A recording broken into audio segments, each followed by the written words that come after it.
What's up, guys? Hello, hello, wherever you are watching from. We are back again with Roy Ino Solar Tech. One company inopisa kambani inoisira vanhu zvibhorani pamwe chete namagetsi kana uchida magetsi ako asina kunzanzi ndinozoita stress yekuti magetsi hakuna magetsi aenda kana kuti sei. Bata Roy Ino Solar Tech inokuisira masola woita magetsi padheni pako zvisina kana kunetsana nevanhu kana kuti mwedzi wapera ndoda kutsvusa magetsi no.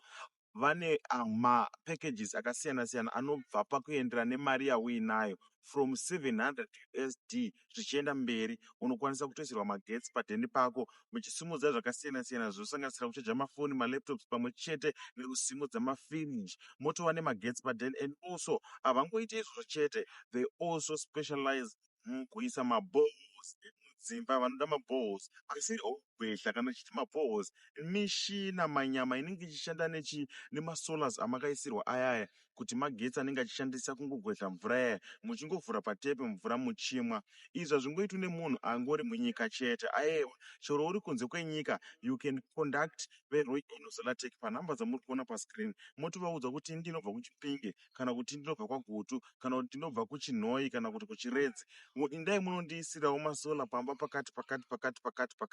Vanotoenda usiku vakanokusotera, as long kuina someone anokwanisa kungonovhura madoors vopinda vakomana votoita madhiri avo. Hazvinei kuti uri kupi, as long uri muZimbabwe vanosvika kana vakatosvika uri usiku vanosvika vachitanga kushanda. Kana vakaona yaleti vorara kumuka makuseni vachipedzisa.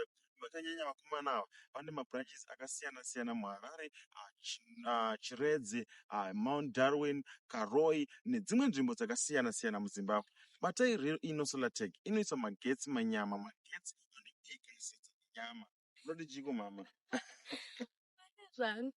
So guys, batai Roy Ino Solar Tech panhamba dzamuri kuona dziri pascreen ipapo. Vakanyanya vakomana ava. You don't need kuita stress uchiti hey guys magetsi hakuna. No, magetsi ava haaende chero ukaita kutirese zuva, magetsi ava anenge achishanda pakati pezuva anenge akagadzirwa papers pamwe chete namabhatteries avo.